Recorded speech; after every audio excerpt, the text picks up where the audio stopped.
Hey guys, SuperHorrorBro Mike here, and in today's video, we turn on detective mode as we investigate a mysterious new character introduced with the latest update to Dark Deception via its enhanced edition. A series of handwritten notes can be located in secret rooms throughout the various stages of the game.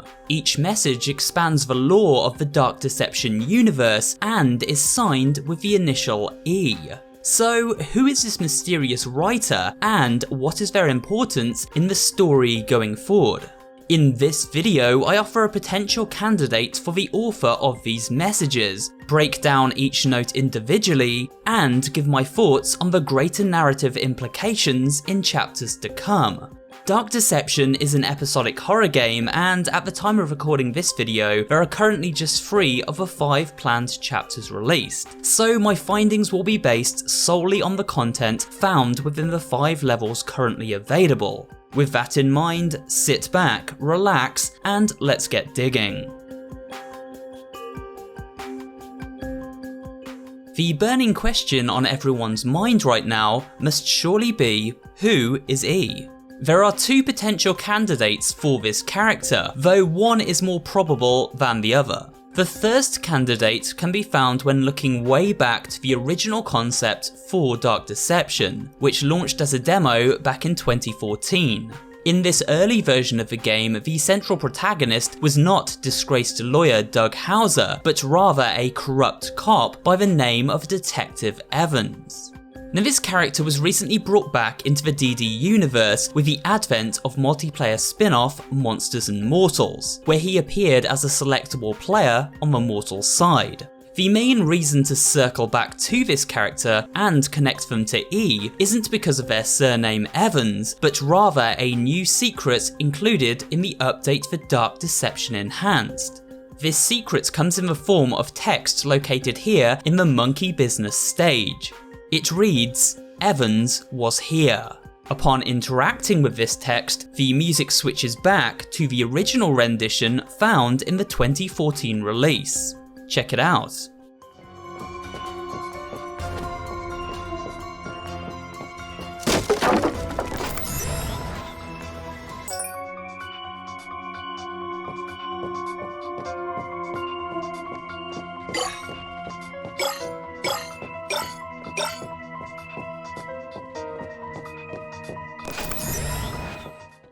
So could E stand for Evans, meaning this detective still exists as a supporting character in the Dark Deception universe? It is possible for sure, but unlikely. The reason why is because the second possibility is a far better fit, so let's explore that next. Upon entering the hotel at the beginning of the game, Beus, the witch-like character who tasks Doug with aiding her in the rebuilding of the ring altar, makes a comment about his predecessor. Here, you'll need this. It can detect each shard's location. It was left by the last guest to disappoint me here. A very clever girl, just not a very fast runner.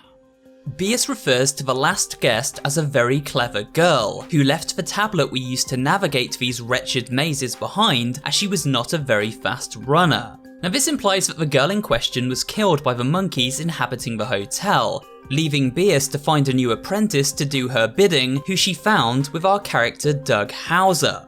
However, as we begin to read E's notes, we make a very clear connection between this dialogue from Beus and her writings. So let's take a look at each of the secret messages and analyse their content. Before reading these notes, a quick disclaimer. I recently put together a video looking at the monsters found within Dark Deception and used these notes as a basis for elaborating on each. This is because the notes are broken into 2 distinct sections. The first gives us new insight into the story of E, and the second half discusses her research into each monster type. As I have covered the monsters in a previous video, I will only be reading and analysing the first paragraph of these messages here. I'll link the Monsters Explained video at the end of this one if you'd like to find out more about these creepy creatures themselves. The first note is located in Stage 1 Monkey Business and found within this secret room here. It reads as follows. I don't remember how I came to this place, but I will not play her game. I'll find my own way out. I had to leave the tablet behind, but she thinks I'm gone now. Frightening creatures roam this old hotel. There's something familiar about it all. It seems that I can sense things for some reason. It's as if the world wants to share its dark story with me. I don't want to hear it, but I can't shut it out. I can only record my thoughts on paper to help clear my mind. Breaking down what is written here gives us some key information to work with. Firstly, E seems to be suffering from memory loss. She doesn't understand how she came to be in this place. Secondly, we get confirmation E is the girl Beers spoke of, as she directly references the tablet she left behind. It seems as though Beers uses this tablet to keep track of her human puppets, perhaps even seeing through their eyes as they use it.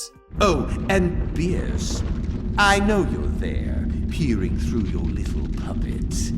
When the tablet is discarded, it breaks Beers' connection with the person in question. Thirdly, just as with Doug, we are told this hotel feels familiar to E. But why? What a charming little hotel. Bring back any memories? The second note is located in the secret room within Zone 2 of the second stage, Elementary Evil. It reads as follows. Beers' portals are not the only way to move between realms. In the hotel, I found a relic imbued with a demon's power. It whispered its location to me. I'm not sure why it was there, but as long as I have it, I won't need the ring pieces. I could never get past the creatures who guarded them anyway. The relic is not powerful, but it allows me to walk between the shadows like he does. However, it only takes me to places he has been. I try to keep my distance from him when he appears. If he discovers me, my fate will be sealed.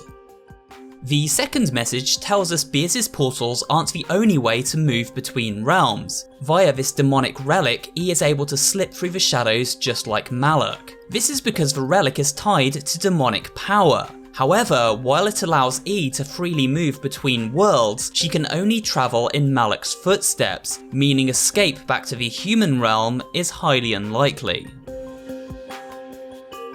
The third note is located in the secret room within the Gold Watcher's manor. It reads as follows.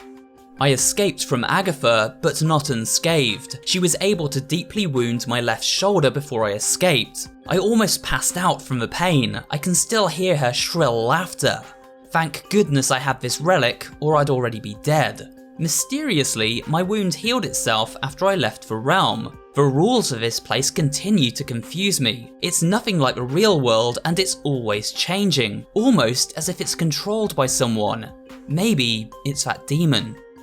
This third message gives us insight into just how the nightmare portals work. It seems each one is controlled by Malak and almost acts as a simulation. Each nightmare a separate world, where upon leaving, everything resets. E's wound vanishes as she escapes Agatha's schoolhouse, her pain and suffering left behind and only existing in that particular realm.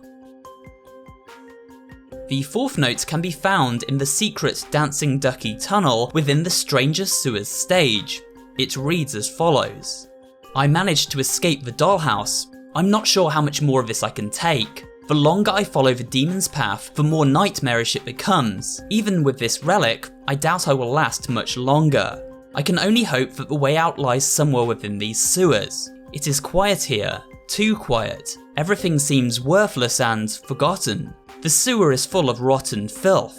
I've learned that what you see is not always the reality though. There isn't too much to learn from this note. It again reinforces the concept of these nightmare realms being controlled by Malak, and thus much of what is found inside is the work of illusion. An interesting point, however, is found with the line, everything seems worthless and forgotten. We must recall how Doug looked upon his wife and child as worthless and indeed forgot about them, eventually driving them to a premature death when it seems the mother, neglected and miserable, drove herself and daughter Tammy into a watery grave. This scene is pictured here in a secret found within stage 2. Doug eventually regretted this and now seeks redemption and a way to save the souls of his family, which is why he aids Bierce in the construction of the artifact, the Riddle of Heaven. The ring is called the Riddle of Heaven. An ironic name, don't you think? A demon's power is contained inside it, the creature of infinite cruelty that you just met. Malak. Complete the ring, and you can use Malak's power to fulfill your darkest desires. Or so the legend goes. The final note is located within Stage 5, Crazy Carnival. It is discoverable right before the boss fight in the walkway leading back to the main thoroughfare. The note reads as follows. I've become aware that using the relic costs the user a terrible price. It slowly consumes their soul. I'm not imagining it. I can feel myself gradually getting weaker. I will try to avoid using it for as long as I can until I find a way out, but I'm starting to lose hope. Maybe there is no way out. Maybe this is hell. Everyone and everything here is a nightmare, so it makes sense. Was I a bad person? Did I do something unforgivable? What torments me more than the monsters is that I can't remember anything. Bierce seemed to know something previously. I saw it in her eyes. This final note gives us some more key information. It again reinforces that E suffers memory loss. It tells us that Bierce knows exactly what her sin was, a gift we know she possesses, as she also reads Doug's mind. So what could E's sin be? Well, we'll discuss a theory on this very shortly, but first it should be noted how E mentions the relic drains her soul, slowly but surely. As with anything tied to demonic power, anything taken is paid back tenfold. A deal with a demon is never worth the asking price, as Bierce knows only too well. So, as E uses the relic to search for an escape route, she gradually becomes weaker and less human with each dimensional jump. Finally, we get confirmation that the nightmares we explore may in fact be the various circles of hell, meaning behind the giant door guarded by Malak in Bierce's ballroom, the final 10th circle of hell exists, a place where Malak himself can be found, and perhaps even defeated. To end off this video, I'd like to propose a theory taking into account everything we learn from E's notes and how they may tie into the ending of Doug's story with the release of Dark Deception Chapter 5. We previously asked the question, who is E? It seems likely this is the girl who came before Doug to assist Bierce, but who is she really? Could it be this mysterious woman is in fact Doug Hauser's wife? Unlike his daughter Tammy, Doug's wife is never named, so we have no idea if the initial E is her first name, but it is a possibility. Just like Doug, she felt the hotel was familiar. Could it be that they both visited this place together while married? While in the sewers, Doug encounters various notes and messages referencing his dark thoughts towards his family. He despised his wife and child, which seemingly led them to an early grave when said wife drove the car into a lake. This would explain why E finds herself in the sewer too, a place for things worthless and forgotten. It would also explain her sin, the terrible thing she did to end up in Bierce's purgatory realm, though her memory does not let her recall it. This was E's unforgivable sin. It also explains why Bierce answered Doug's plea for help. He entered this hell to try and bring back his family and redeem himself, as referenced in his own messages. If Bierce had previously been connected to Doug's wife, this would have given her the information needed to control him, explaining why she already knows his dark sins and secrets. I know everything you've got hidden in that brain of yours. I know all the terrible things you've done. So many good intentions laid to waste. I could see the regret eating away at your soul. Obtaining said information from his late wife E. It all connects up. But still, this is just a theory for now, and we'll have to see how the story continues in both Chapter 4 and 5. Now, in terms of endgame implications, these notes are surely leading Doug towards a meeting with E. It seems as though he is following her path, and eventually could locate her in a severely weakened state and inherit the relic. By doing so, he would be able to escape Beus and try to forge his own path into Malek's realm, where using the powers Beus has bestowed upon him, may finally be able to defeat the King Demon himself and return to the human realm with his family. Again, we'll just have to wait and see. For now, this brings us to the end of this video looking at mysterious character E and her secret messages. I hope you found this video both entertaining and informative, and if you did, remember to leave a like, comment down below, and of course subscribe for more horror-related content. Thanks for watching, and I will see you on the next video.